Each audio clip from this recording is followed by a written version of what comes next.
labada kaalimood ayaad bulshadan ku leedahay in dowladda iyo ummaddu waxay kaa sugaysay kaa hesho, waalidkii ku dhalay iyo ku korsaday wuxuu kaa sugayay inuu kaa helo.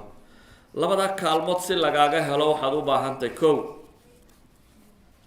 ugu horeyn inaad caqiidadaada dhisto iyo diinkaaga. maxaan caqiida iyo diin ugu horreysiiyey? caqiidada iyo diintu waxay yihiin qofka waxa ka ilaaliya afkaarta haddaamka ah. dunidan sharka iyo khayrku way baratamayaan, sharka iyo khayrku loolan bay ku jiraan. waddankan aad joogtaan bulsho wax duminaysaa waa joogtaa oo rabta inay safkeeda kugu darto, oo drug dealers leh, oo tuug leh, oo dad aan mustaqbalka oo tuuga leh, oo aan mustaqbalka waddanka ka fikerayn waa joogaan. cagsigeeda waxaa jooga bulsho iskuulla kuu samaysay, oo jaamacad samaysay, oo goobo laga shaqeeyo samaysay, oo waxa ka samaysay, oo rabta inaad horumarto. labadaa bulsho koox waliba waxay jeceshay inaad iyaga ku biirto, koox waliba inaad iyaga ku biirtaa bay jeceshay. maxaa kooxda wanaagsan kuu dari kara qofka muslimka ah? koox waxaa kuu dari kara inaad ka nabad gasho mufsidaadka, waxyaabaha dadka fasahaadiya. meelaha xanuunku ku badan yahay maxaa la sameeyaa? qof bini aadama haddii loo dirayo meel xanuun ku badan yahay, waxa koowaade laga fekeraa waxa weeyaan waa tatciim, waa vaccination, soo maha? in qofka la tallaalo. oo waxaa la leeyahay qofkani bulsho aan caafimaadkeedu fiicnayn buu ku dhex jiraa, marka waa inuu ka tallaalaadaa xanuunkan uu rabo inuu bulshada ka daweeyo. adigoo aan tallaalayn haddii lagu yidhahdo dadka daweeyo, waxaa fududaanaysa inay aadna ku qaadsiiyaan. maxaa tallaal u ah qofka muslimka? waxaa tallaal u ah caqiidada saxa u helo. caqiidada saxi waxay sheegaysaa maxaad u noosha, dunidan maxaad u timi, xaggaad ku socotaa, maxay noloshaadu ku dambeyn doontaa. haddaad atheist qaadato, atheist noqotid, nimaan ilaahayba rumaysnayn, diinba rumaysnayn, waxaad noqonaysaa insaan aan garanayn meeluu ka yimi iyo meeluu ku socdo. meeshaad ka timi waxaad isaga haysataa daayiradiiyo kuwa ina walaala ahaydeen oo awow hore idin wada dhalay. meeshaad u socotaana waxaad u haysataa ciidan kaa hooseyso inayto waxba kale ka dambaynin. marka nolosha o dhan waxaad u haysataa nolol aan qiimo badan samaynaynin, nolol aan qiimo badan samaynayn. laakiin qofka muslimka caqiide islaamiya haystaa wuxuu rumaysan yahay dunidan inay hadaf leedahay, ilaah abuurtayna inuu jiro, adigana in shaqo laguu diray ah inaad rabbigaa caabudo, cibaadadiisuna inay tahay waxa hagaajinaya adduunkan inaad qof mutma-in oo degan oo xasiloon oo caqligiisa qaba ku joogtid, xoogsatid oo noolaatid, aakhirana aada janno geli kartid. inta aad timeka haysato, inta aanad mashquulin. qofku markastoo da-diisu sii kortaba mashquulkiisaa sii bata, waktiga keligii ma yeesho. qofku markuu dhalinyarada yahay waktiga keligii baa leh, cidi lama laha. caruur ma maamushid, cid kale ma maamushid, naftaadunbaad maamushaa. mas-uuliyaad weyn oo ku saaran oo cid kale kaa sugaysaa ma jirto. laakiin markay da-du soo korodho, markaad 3 caruuro dhashid ee lagu yidhaahdo lagsayalkuu kala shaqee, 3dooda saacadood la shaqeynaysaaba dhib kugu ah. idan markaa waad mashquulaysaa, waktiga waa lagula leeyay. bulshadu waxbay kaa sugaysaa, reerku waxbuu kaa sugayaa, carruurtu waxbay kaa sugaysaa. hadda waktigaagu tiro badan yihi, wuu yaraanaya. laakiin markaad dhalinyaro tahay 24 saacadood adaa iska leh. laakiin haddaad ka dhigto inaad seexatiyo inaad boodboodo bes, waad khasaaraysaa. in hurda iyo in boodbooda haddaad ka dhigto waktigaagii o dhan. markaa nabigu wuxuu ina leeyahy alayhi salaatu wasalaam, firaaqadaada ka faa-iidee inta aanad mashquulin. dadka barh baa firaaqadii iyadoo xanuun ku noqotayba, oo laniya maxaan qabtaa, waktigii waxaan ku dilaba waa garan waayo. waa qofka marka hadafku ka lumo, intuu soo toosa wuxuu qabtaba qofka bini aadamka hadduu garan waayo, waa qof aan hadaf lahayn, meelus target ma lahayn. hadafku waa target, yool aad ku socotay ma jirin, marka waxaad garan waayeysaa dee waxaad qabato. laakiin haddaad target lahayd, waktiguba waa cidhiidhi. jadwalkaagii markaad eegto maanta waxan baad qaban lahayd, waxan baa ku sugaya, waxan baad akri lahayd, meeshan baad tegi lahayd, ciddan baad caawin lahayd, jadwalkaagu waa buuxaa.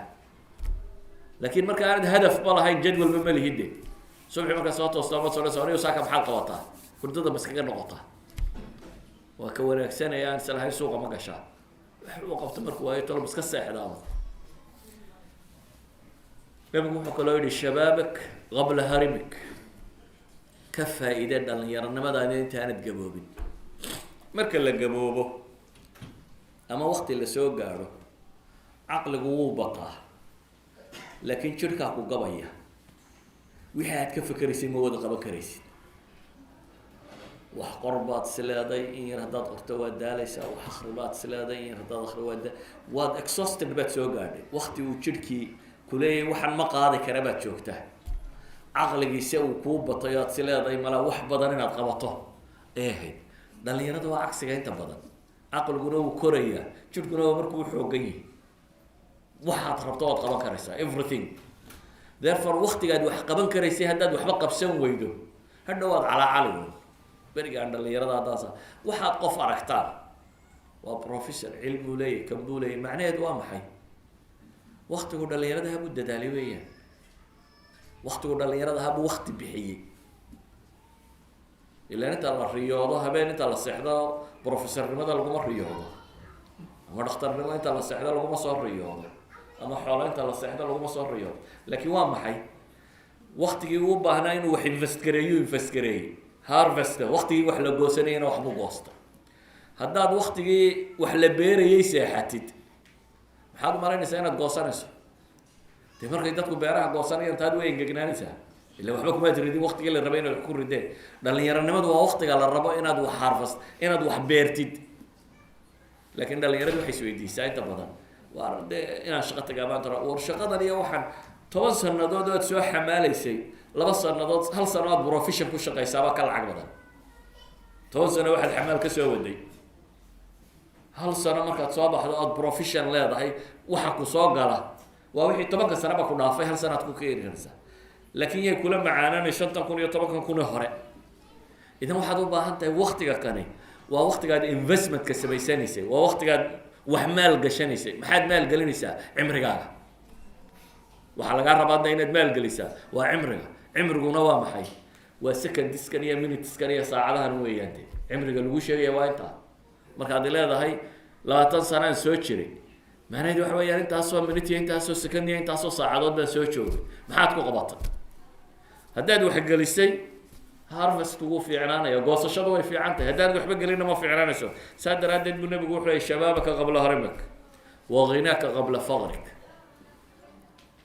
markaad ghaniga noqotana inta aanad faqiirin ka faa'iidaysan leeyahay markaad hanti hesho cilmi hesho garaad iyo aqoon hesho wuxuuba waa qaninimo waa nimcooyinka ilaahay ka mid oo ilaahay ku siiyey markaad cilmiga heshay haddaad waxba ka faa'iideyn weydo la seexatid cid bari weydid cid wax ku anfici weydid waxba tari weydid ma fi faa'ida manfac badan ma leh idan waxaad u baahan tahay inaad ka faa'iidaysid walidalik buu nabigu calayhi salaatu wasalaam wuxuu ina leeyahay aakhiro laa tazuulu qadama cabdin yowma alqiyaama qofnaba labadiisa adin meeshuu taagan yahay aakhire kama dhaqaaqayaan meel baa saa lagu qotominaya tallaabo laguma ogola ilaa aad su-aalaha soo socda ka jawaabtid mooyaane su-aalaha lagu weydiinaya aakhira waa maxay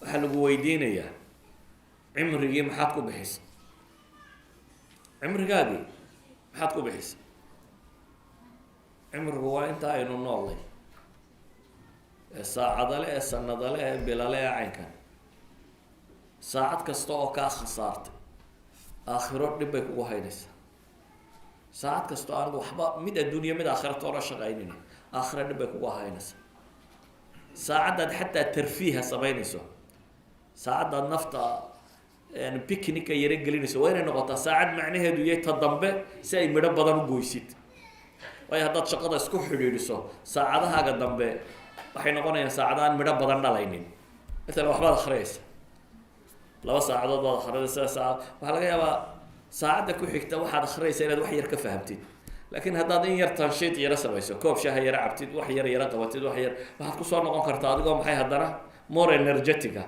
marka saacadda xataa aad tarfiiha samaynayso ama aad cayaar tegaysa ama waxaad qabanaysaa waa inay noqotaa saacadaad ugu tala gashay inay ka midha dhaliso maxay saacadda ku xigta oo aad more energetic adiga oo nashiita aada wixii kusoo noqotid. waxaa lagu weydiin doonaa wixii aada shaqaysatay xaggaad ka shaqaysatay, ma xalaal bay ahayd, ma xaaraan bay ahayd. waxaa kaloo lagu weydiin doonaa wixii ku soo galay haddaabay xalaal ahaayeen xaggaad ku bixisay markii dambana, ma xalaal baad ku bixisay mise xaaraan baad ku bixisay. waxaa kaloo lagu weydiin doonaa wixii aada cilmi baratay maxaad ku qabatay, mid addunya mid aakhira maxaad manfac ka keentay. idan ayuha alikhwa, qofka dhalinyarada waxaynu leenahay dowrka lagaa rabaa ee waalidku uu kaa sugayo koowaad waa labadan shay. waa inaad mutadayin noqotid, inaad ilaahay ku xidhnaatid, waalidkaana way farax gelinaysaa, raalli ahaanshihiisaad helaysaa, raalli ahaanshiye allana waad helaysaa subxaana wa tacaala. ka labaad inaad waxbaratid, tasallux bilcilm, waalidkaana inaad shaqadaadii hayso u arkaya, bulshaduna inaad shaqadii lagugu talagalay haysaabay u arkaysaa. bulshada dabadeed way ku caawinaysaa oo dowladdu waxanay waxbarashada bilaash uga dhigtay ee maalka kuu siinayso ee istambediga lagu siinaya waxaa lagu siinaya maaha inaad cunto, waxaa lagugu talagalay inaad noqoto qof bulshadu ay ka faa'iido, qof mustaqbalka midho dhalaya inaad noqoto. waalidkuna waxaanu isna ku invest garaysanayaa, wuxuu rabaa inaad waxbaratid ood mustaqbalka qof waxtaraya noqoto. markaad dhalinyaronimada buuxiso, waxyaabaha mujtamaca anfaca waxaa ka mid ah inaad reer samaysid, inaad suuqa gelin. shahwaadka inaad meel cidlaa ku shushubtaa waa wa-di, waa xabaal nololin. waxaa la rabaa meel xalaala inaad la dooratid. saa daraadeed buu nabigu wuxuu leeya ya macshar shabaab man istataaca minkum ulbaa falyatazawaj. dhalinyaroy war ninkii guursan karo guursa buu nabigu yihi calayhi salaatu wasalaam. guurso. guurku macnihiisa waa maxay? macnihiisa koowaad waxa weeyaan inaad mas-uuliyad qaado. reerkan kugu soo biiray waa mas-uuliyad. gabadhu gurigan cusub ay tagtay, awal gurigii hooyadeed bay joogtay, iminka guri iyada la rabo inay mas-uul ka noqoto, nin iyo carruur iyo waxa joogo dhan waa mas-uuliya waxa koowaad ee guurku yahay. shaygiisa labaadna waa nasl, in la helo ubad bulshada wax kusoo kordhiya.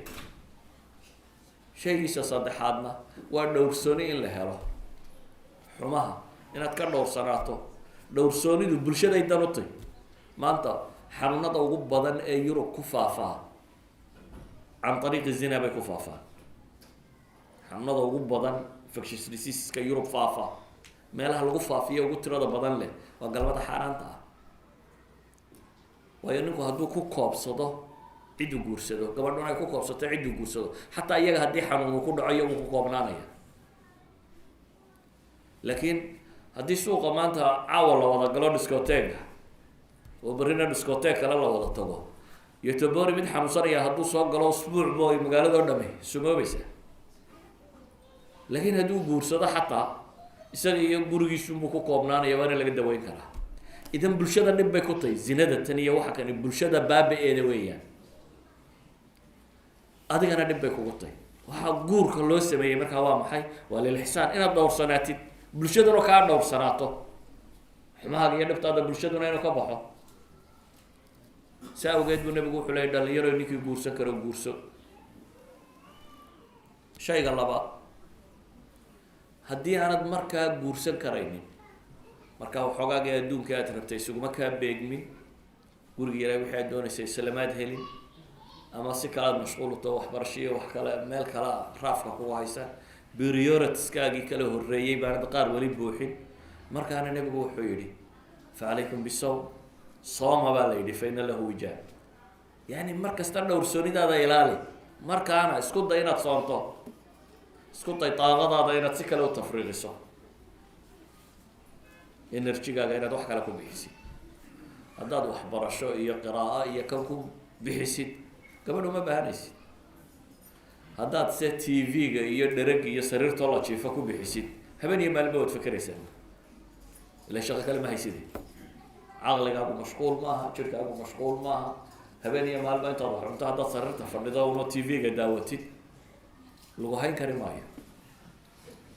haddaad se shaqo leedahay mid adduunya mid aakhira wuxuu ku foogan tahay wax akri cibaadayso kac soo shaqo haddaad waxqabad ku maqan tahay energy-gaagi waad use garaysa you don't have excess energy aad meel kale la qabatid ma haysid you are tired waxaad guriga imanaysaa adigoo u baahan inaad seexatid oo cabaar nasatid baad guriga imanaysaa idan ayuha alaxiba